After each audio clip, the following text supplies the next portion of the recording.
Welcome to the Crawcast. I'm your host, George Krawczak, and these are my predictions for SummerSlam 2025. And if you like this type of content, make sure to hit that subscribe button like it owes you money. And if you want my more immediate thoughts on things, make sure to follow me on Twitter at Crawcast. And now let's get started.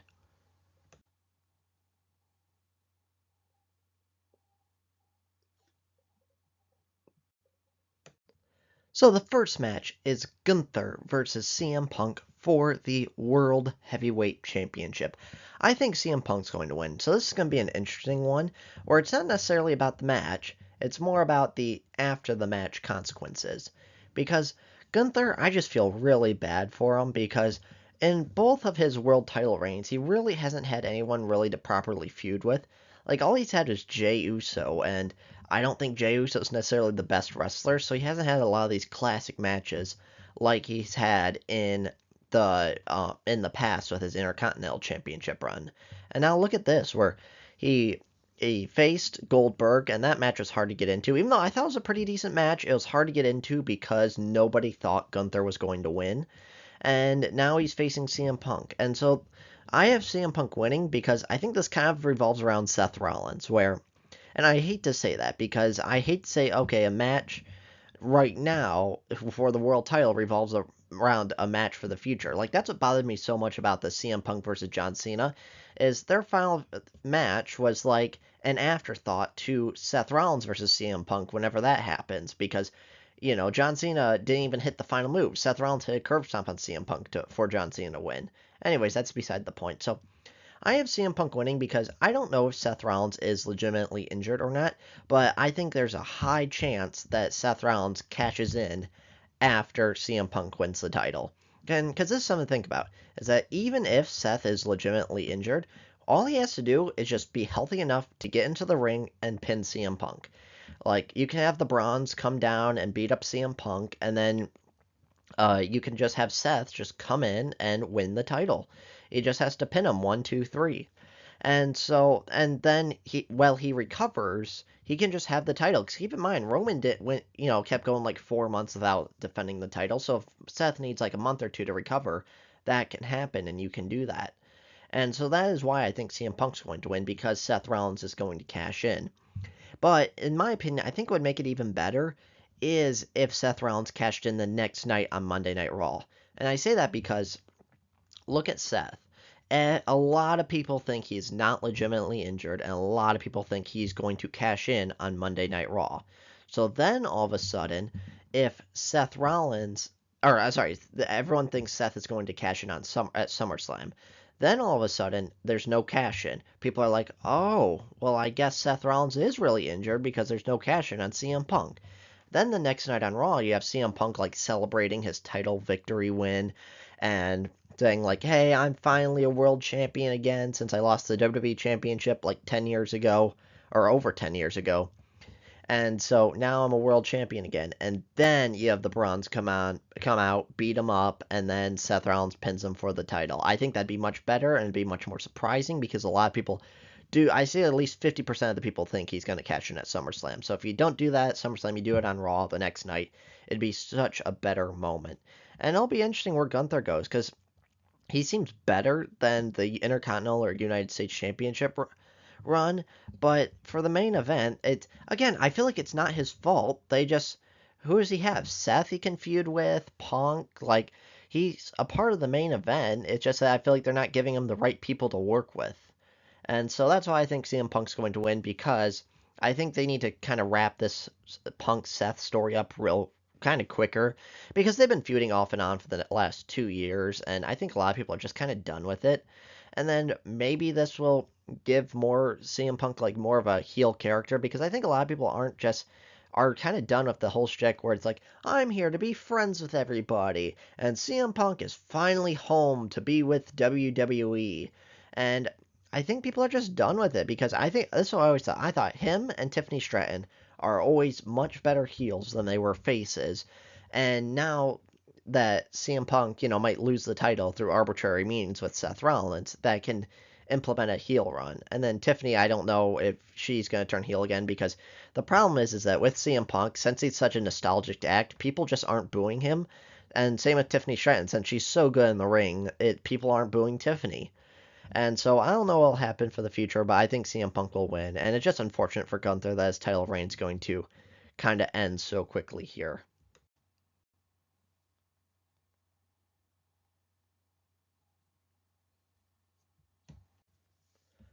So the next match is a six-way tables, ladders, and chairs match for the WWE SmackDown Tag Team Champions or Championship.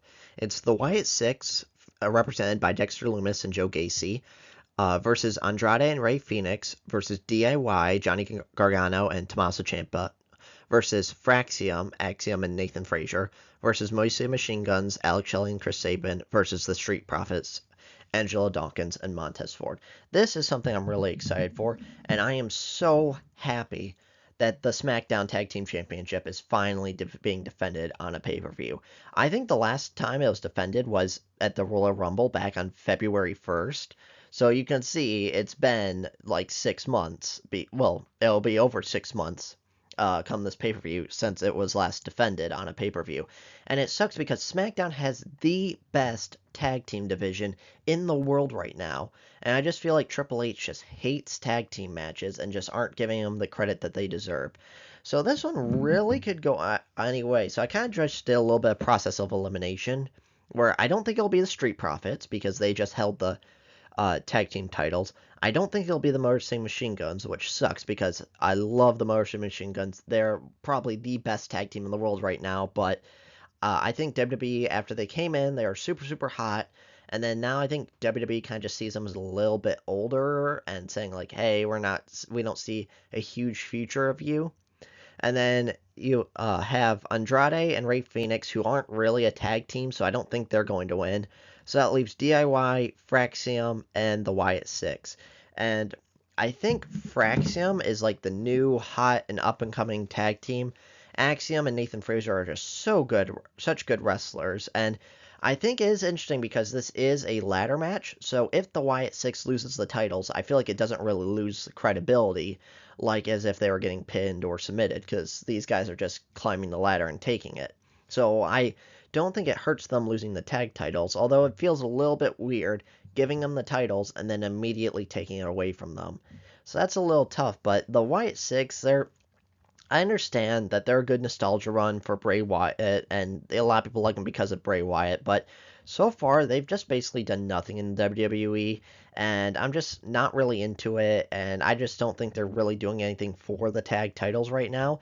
So I can see the Wyatt Six retaining because, again, WWE's trying to build them as this next big bad group and kind of making them mystical, but I just I it, they I'm just not clicking with them, if that makes sense. So I think I'm picking Fraxium, although I think they could retain, and this really could go either way. And again, I'm really excited for this match. I'm hope that the SmackDown Tag Division gets more pay-per-view opportunities or premium live event opportunities because they are just so good, and it just sucks for them that they kind of get treated this way and get the shaft a little bit, where the TLC triple threat should have been on Mania.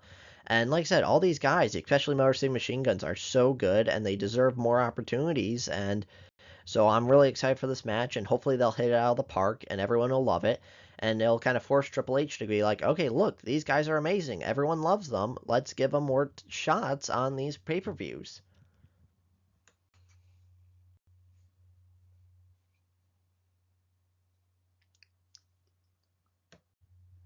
So the next match is Sami Zayn versus Karrion Kross.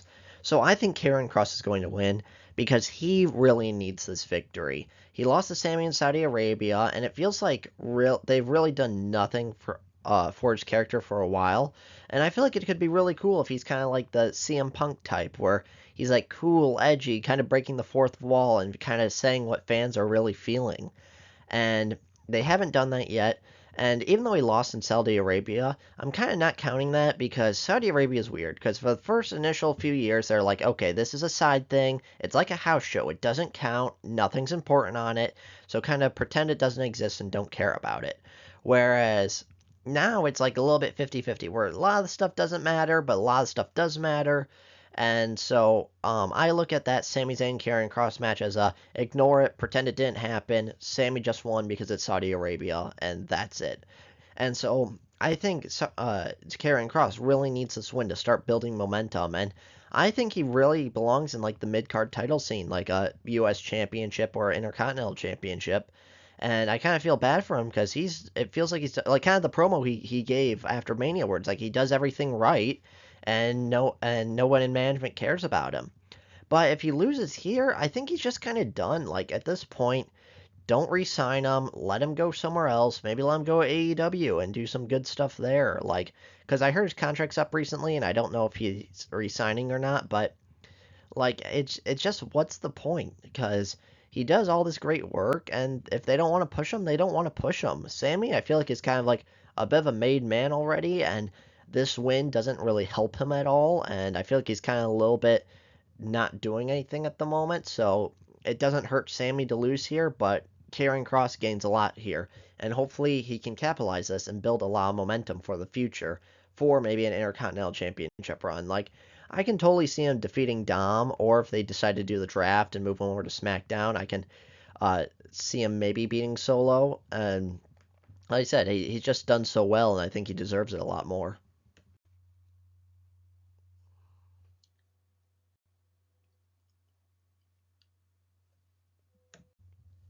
So the next match is Roman Reigns and Jey Uso versus Braun Breaker and Bronson Reed. And this one I keep debating on because do I go with my head or do I go with my heart? Because my heart tells or my head tells me, okay, nice feel good moment, let the crowd eat, Roman Reigns back on top, and everyone will be happy at SummerSlam if Roman and Jey win. But my heart says Braun Breaker and Bronson Reed really need this. Right now, they're without Seth, so it's a little bit in like a no man's land direction, and it's just tough for them to kind of succeed right now because it's supposed to be they're being mentored by Seth Rollins, and now Seth Rollins is not there. And so I feel like they really need this win, and especially Braun Breaker, because Braun Breaker is the future of this company. He is the future face of this company. He's really amazing. And now imagine if he gets a pinfall victory over Roman Reigns. Yes, it's in a tag match, but a visual pin over Roman Reigns. I just think that'd be incredible for him. And I think this group really needs it a lot because you're building this up as Seth, Braun, and Bronson Reed as like this big bad group that's going to be the next top faction, and then they immediately lose. That just doesn't make sense to me. Like I feel like they shouldn't, because I think this might be their first premium live event tag match together. I could be wrong, but I believe this is. And so, do you really want this group to kind of that they feel like an unconquerable group being immediately conquered by Roman Reigns? That just doesn't make sense to me. So, oh, sorry about that. So I feel like Braun and Braun really need this. They really need to win, and I know it'll be a back and forth match. It's not going to be like a squash match, but I feel like it needs to be a little bit decisive, and it needs to be Braun Breaker pinning Roman Reigns. I don't think that will happen. Again, if I like was betting money on it, I'd say Jay and Roman win, but Braun and Braun really need this to establish themselves, and I think Bronson Reed also it's allowing him to look good because I don't think anyone sees him as a main eventer. Like people see Braun as the Braun Breaker as the future of the company. Seth is already a main event guy, and people are just like, okay, Bronson Reed's just there. So maybe if you allow him to do a lot of like good work here and dominating Roman Reigns and Jey Uso, that'll help elevate him some more too. So like I said, overall, if I had to bet money on this, I'd pick Roman and Jay, but it just makes sense because right now, again, Braun and Bronson are Seth's henchmen, and they're going to be like heads of the company, whereas Jey Uso, he's just kind of fiddling around in like the upper mid card with nothing to do because I don't think anyone wants him in the world title picture. And then Roman, it's tough to even build a storyline with him because he's gone. He only shows up every like 4 to 6 months. So it's like, how do you have long term storytelling with someone that's not there? And so that's why I felt like originally it was supposed to be like the story was Roman and Punk versus Seth and Braun, but then Roman left, and it's like, okay, by this time WrestleMania was several months ago, so who cares? It was so long ago that you kind of forget about it. And so I don't know exactly how they're gonna do this, but I just think Braun Breaker and Bronson Reed really need to win this and really need to kind of dominate more or less.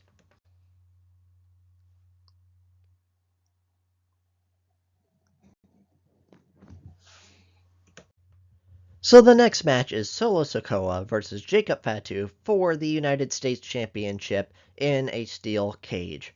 I have Solo Sikoa winning this because I think the Bloodline will get involved, and yes, I think it is a little bit much. The Bloodline kind of getting involved because it felt like with Roman, you had 3 years of almost every single important match getting the bloodline interference, and then now with Jacob Fatu and Solo Sokoa, every single match is bloodline interference, and I feel like it's a little bit much, but I think Solo will retain, and I haven't given up on Solo yet. I know Jacob's like the new hot thing, and it felt like Solo Who when Jacob Fatu debuted, but I still believe in Solo Sikoa. I think he's a good wrestler. I think he's a great character.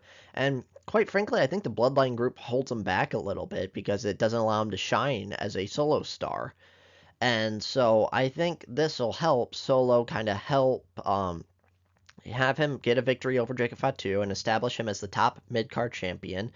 And then you can have Jacob Fatu kind of get away from the bloodline stuff in a little bit because I do think this is setting up war games, but and get away from the bloodline and elevate himself to the main event. Because in war games, I think it'll be Solo Sikoa, Talatanga, Jeff Cobb, or sorry, not Jeff Cobb, JC Mateo, Tamatanga, and Tangaloa versus Jacob Fatu, probably the Usos, maybe Roman, and then maybe one other, like maybe Cena or maybe CM Punk. I don't know, but just one other guy. And then once that's over, I think Jacob Fatu will leave the bloodline behind him and start elevating towards the main event. Because Jacob Fatu is a main event guy. And I know it's a little bit weary because I think it's because of his like extensive criminal record. Some countries don't allow him in to wrestle, so that might be a little bit of a roadblock in terms of world title picture and certain pay-per-views. But overall, Jacob Fatu is a star, and I think Solo is a star, and he just needs to bring it back. Because again, it felt like his last year with Roman was very, very wasted. And I'm making a video about that, breaking down Roman's last year and the whole stuff with The Rock and the final boss. That'll be out in a couple of weeks. But overall, I think Solo was the next hot thing. He got taken over by Jacob Fatu, but there's still potential there, and there's still there. And winning this match and having a long U.S. title reign will be good for him, and hopefully eventually he'll leave the bloodline behind him. Because it's starting to feel like the Judgment Day, where the Judgment Day has been doing the exact same thing for the past like 3-4 years, and then the Bloodline's been doing the same exact same thing for the last 5 years. And it's time to tell new stories and move on a little bit, and hopefully they'll start working towards that soon.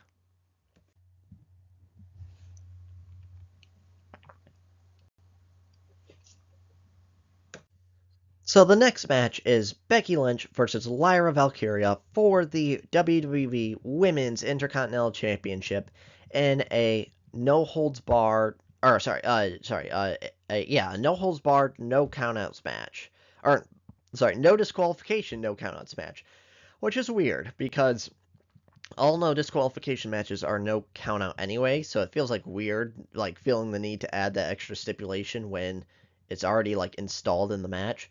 But I have Becky Lynch retaining. So this is kind of interesting because it says Lyra can't go for the belt while Becky is champion. And I feel like Becky needs to retain and have a little bit of a longer heel run because it kind of feels like Will's the point where she turned heel, beat Lyra for the title, and then kind of immediately lost it back to Lyra. And so I feel like there is going to be a Bailey kind of turn here where but right now Bailey's just kind of floating. She's not doing anything, and what will happen is during this no disqualification match, it'll look like Lyra's won, and then all of a sudden Becky Lynch will come out, or sorry, not Becky Lynch, Bailey will come out and help Becky win. And the reason I say that, I know it won't make a lot of sense storyline purposes because Becky's the one that beat Bailey, or took out Bailey to insert herself in the tag match, but Becky will join her group and say like, "Hey, I understand where she's coming from, and I want to hold people down too. I'm one of the top women. I'm one of the four horsewomen, and I need to hold down women and not allow them to take my top spot. And so maybe then that can set up a face turn from Bailey that will allow her to transition from taking the Intercontinental Championship from Becky Lynch. But I think Becky needs a little bit longer of a reign to really help cement her heel character because she's been doing really great work as a heel. And I think she's doing a lot of great promos and just overall doing a really great job as well as having great matches. And so I think it'd be good to help cement this character a little bit as a big bad instead of maybe just having like a 1 month heel turn run and then turning back into a face. So I do see this going either way though, because I think Lyra can win it back and have a nice, good, feel good moment, but that's just not what I do. I feel like Becky should probably retain this and keep this going for at least a little bit longer.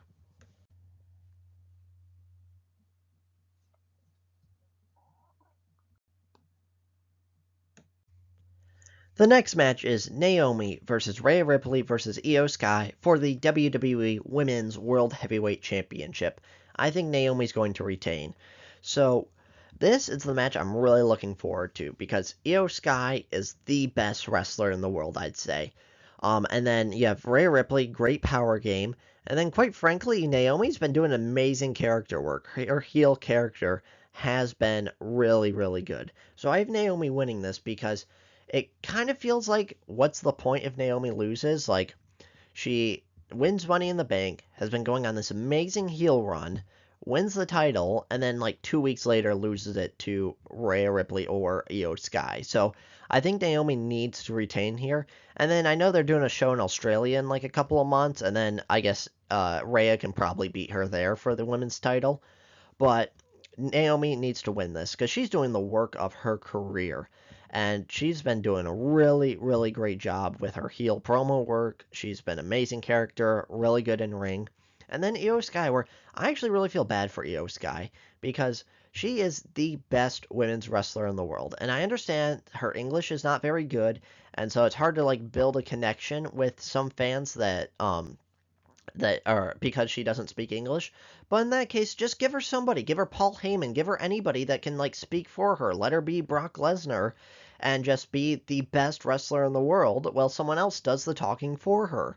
So like I just don't get it because I want to see Io Sky all the time. Like again, her matches are always almost like number one or two on every card. She is just such a good wrestler, and I hated that she barely defended the title when she won it, or well, she won it before Mania, but when she retained it at Mania, after that she barely defended it, and I think Io just deserves way more, and so I don't know if they need to move her to SmackDown after this or something like that, but I think Naomi's going to win, and we'll see where we go from here because I feel like Rhea's wrestled for the title a lot.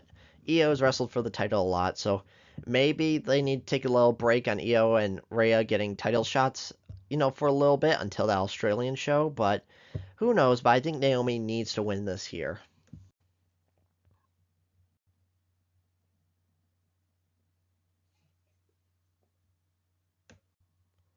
The next match is Raquel Rodriguez and Roxanne Perez versus Charlotte Flair and Alexa Bliss for the Women's Tag Team Championships.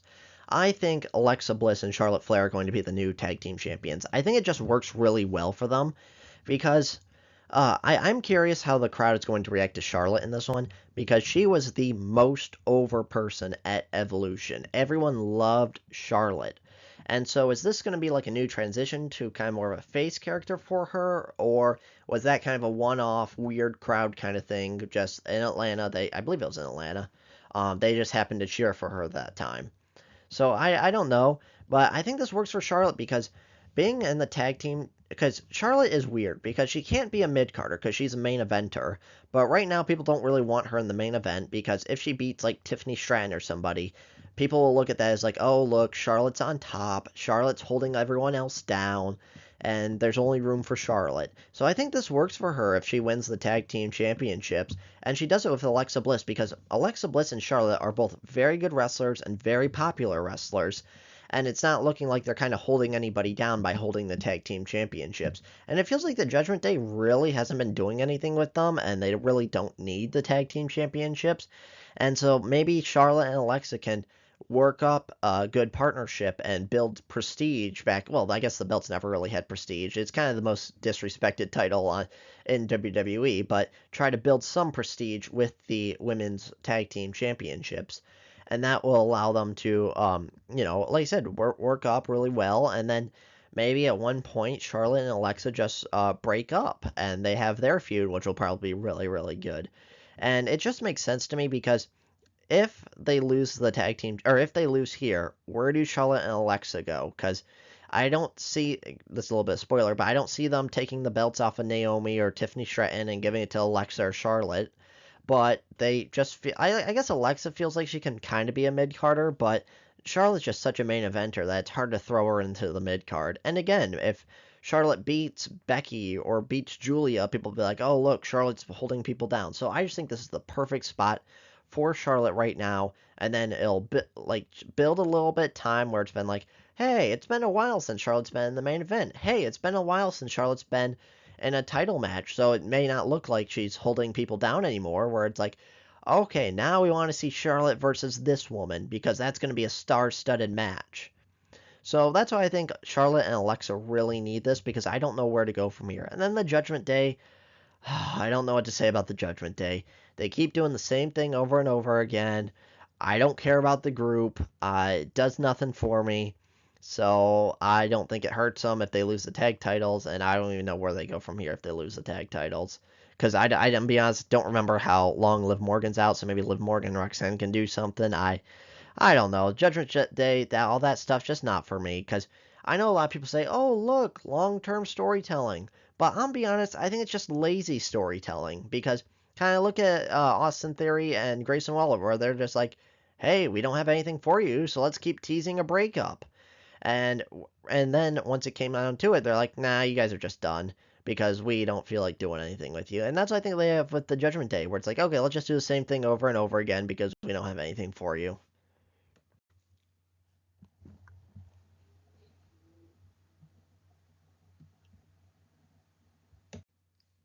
So the next match is Dominic Mysterio versus AJ Styles for the Men's Intercontinental Championship. I think Dominic Mysterio is going to win. This one is kind of interesting to me because I love AJ Styles. I think he's still one of the best wrestlers in the world. He's been really amazing as a comedian and doing great work there, but it just feels way too early to take the belt off Dom. Kind of what I said previously about the Judgment Day stuff. He's not really doing anything because he's just stuck in this group, and like maybe they turn on him and cost him the belt, but at some point the Judgment Day just needs to end. I think it's holding Finn back, it's holding Dom back, it's holding Roxanne back, it's holding Liv back when she was there. It just needs to end. And so like maybe they turn on Dom and AJ Styles wins here, because again, it's one of those things where I can see this going either way, because AJ definitely deserves it. He's doing great character work, still an amazing wrestler, but just Dominic Mysterio, the fans love him, and the fans are really happy when he won the Intercontinental Championship, and he's doing some really good stuff at AAA now, even though I don't really want to see him in AAA, because I feel like he's kind of too big for that and too better for AAA, and AAA is kind of beneath him, but I think he's trying to like get both Intercontinental Championships, so especially with the AAA stuff, I don't see Dom losing. And I think Dom needs this, but the Judgment... I know I've said this for every video for probably about the past 2 years. The Judgment Day needs to end.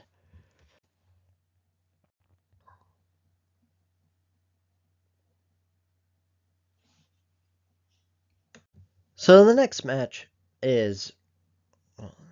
So the next match is Randy Orton and Jelly Roll versus Logan Paul and Drew McIntyre. I know Drew McIntyre's stuck in like London or stuck in the UK, but I trust that he will be back in time because he has like 7 days to get back to the US. That should be plenty of time to get him back to the US. Anyways, Randy Orton or Jelly Roll are going to win. It's a celebrity match. Celebrities always win. It's a feel-good stuff, but I just absolutely hate that Drew McIntyre is in this position. I don't have an issue of celebrities in wrestling. Like, Jelly Roll, him doing his thing, and this is fine because this is a match that means absolutely nothing. And if you don't like celebrities in matches, you can absolutely skip this one.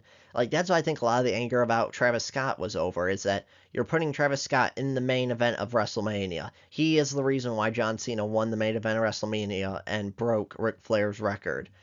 Whereas on most celebrity stuff like Bad Bunny, it's like, hey, don't like celebrities? You can skip every single Bad Bunny match, you can skip every single Bad Bunny segment, and almost nothing changes in WWE history, and you're not really missing anything. So I think that's the thing, is where they, just don't put celebrities in a spot where it matters. Have them do like their own little thing like this, where, Jelly Roll can have some fun. It'll be a good spot if anyone wants to see Jelly Roll. And then if you don't want to see Jelly Roll, then you don't have to. So I'm just angry that. So I'm not angry that Jelly Roll's in the spot. I'm angry and Drew McIntyre's in the spot, because Drew McIntyre was my superstar of the year last year. I thought he was so good. And then he basically had a nothing match against Damian Priest at WrestleMania. It was fine, but it was kind of nothing. And then had a nothing match, and then he got injured. And then now he's coming back and he's in a nothing celebrity spot. And I feel like he deserves to be in the world title scene, and this is kind of beneath him, and he shouldn't be in the spot, and that's what's really frustrating to me.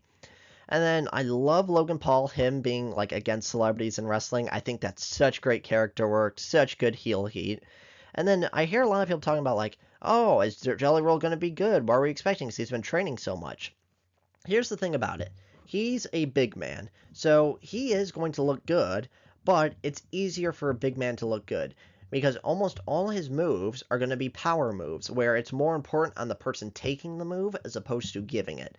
So he's going to like push Logan Paul down, and Logan's going to go flying around, and I trust Logan and Drew is going to make him, especially Logan, is going to make Jelly Roll look really good. And that's why it's a little bit of difference between where people are talking about like him versus Travis Scott. Travis Scott is like 150 pounds, okay? He is not a big dude. So you need to expect some like crazy like springboard moves and stuff like that. And it's more on him to show, okay, how can like a 100-pound guy or 140-pound, rapper beat up like a, 200-pound wrestler? Whereas Jelly Roll is like a 300-pound guy beating up a 200-pound wrestler. So again, it'll be a little bit easier for him because, again, he's a big guy, and it's more on the person taking the move as opposed to giving the move. And so it'll be a nice, good, feel-good celebrity spot with Randy Orton and Jelly Roll, so I think they're winning kind of no matter what, and this is no doubt in my mind.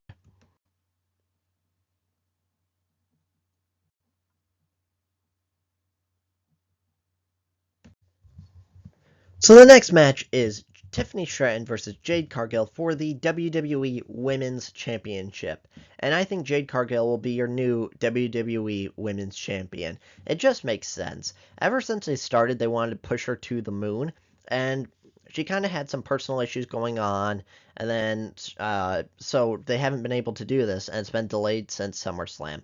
And I think now is the time. And then she'll feud with Bianca Belair, and we'll see kind of where that goes. But I kind of feel bad for Tiffany because Tiffany's been doing such a good job. And again, it's kind of bad that people don't boo her because she's such a good heel that her babyface run doesn't really work for me. Not necessarily because it's bad, but because she's so much better as a heel. And I understand what people say about Jade. Yes, Jade Cargill's not the best in-ring performer. She's okay on the mic, but it's just her time. And we'll see. She'll either sink or swim. It kind of reminds me of like the Ultimate Warrior a little bit, where he took the title at WrestleMania from Hulk Hogan, and it was like, okay, you're the face of the company. You'll either succeed or fail. And Ultimate Warrior kind of failed because people are like, I don't buy him as champion. He's not very likable, and I don't really like him. So we'll see Jade. She's going to take the title from Tiffany, and we'll say, okay, either she's going to be a great wrestler and do a lot of great things, or she's going to fail, and maybe she was pushed way too hard, way too early, and she wasn't ready for it. I don't know, but I think Jade needs this, and we'll see if she sinks or swims. But this is Jade's moment.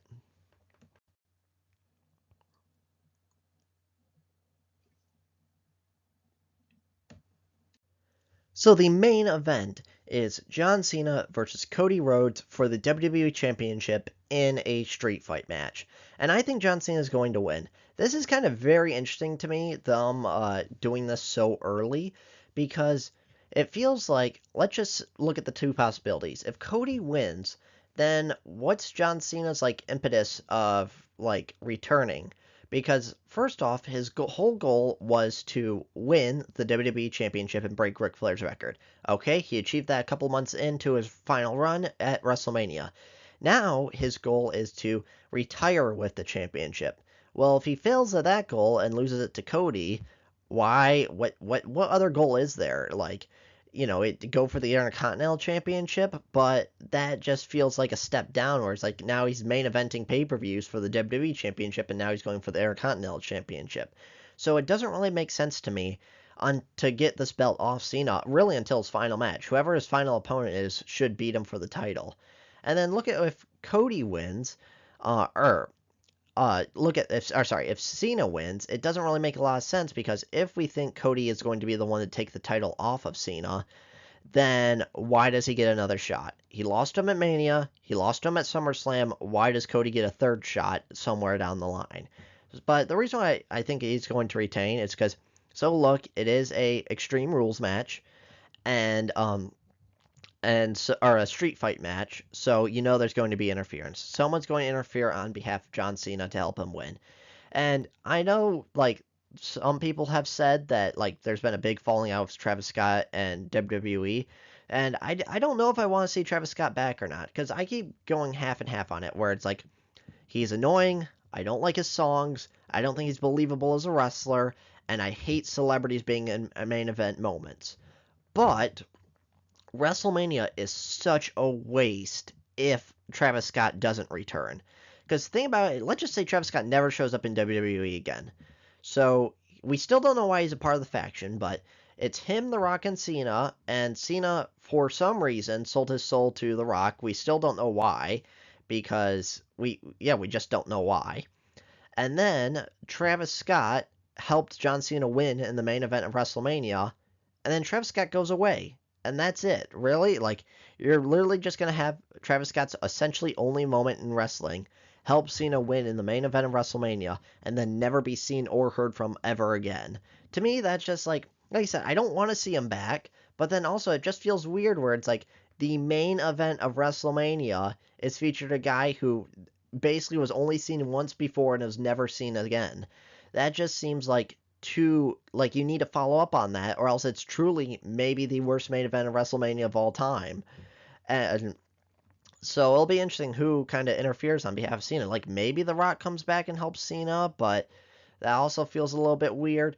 I just think Cena's final run has just been a failure in my opinion because all of his matches have had interference. He hasn't had a single like normal match from start to conclusion. His heel run has made no sense because he's basically made the exact same speech every single time, where it's him going after the fans, and it's the same thing every week, and he's always getting beat up by his opponent.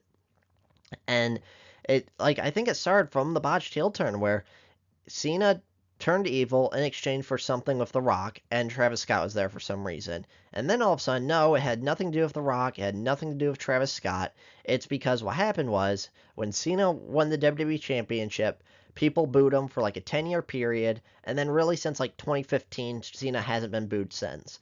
So it's like, okay, you guys booed me for 10 years, and then now now you cheer for me for 10 years, and I'm turning evil because of that. So, like, that doesn't really make sense to me. And like I said, I think it's just been a waste. And I understand that maybe Cena can't go, and that's why you need a street fight and stuff like that. Because I agree, he's not the best wrestler, but I just feel like his heart and soul's not in it. And his main focus is just not getting injured because he's going to Hollywood and wants to make sure he's not injured for any of his movies or any more matches.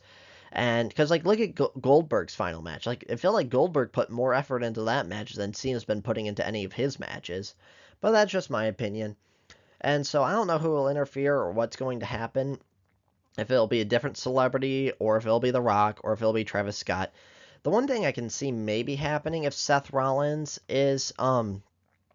comes back and catches in, but that seems weird to me because you did the whole swerve where, let's be honest, it makes zero sense that Naomi cashed in on Rhea Ripley / Io Sky during that match.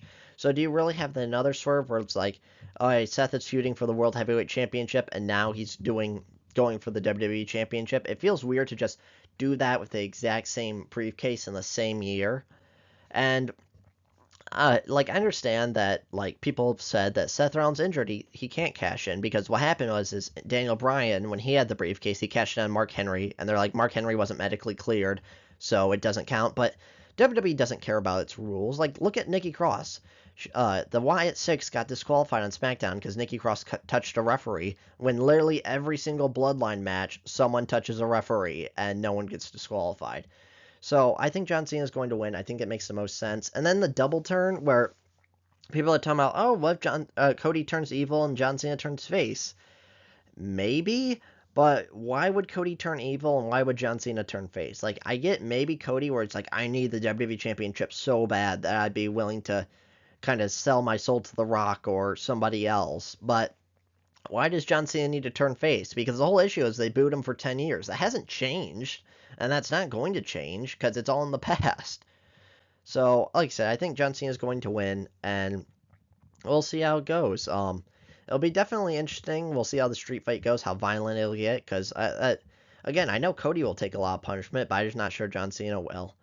So let me know your thoughts in the comments below. If you like this type of content, make sure to hit that subscribe button like it owes you money. And if you want to see my more immediate thoughts on things, make sure to follow me on Twitter /X at Crawcast.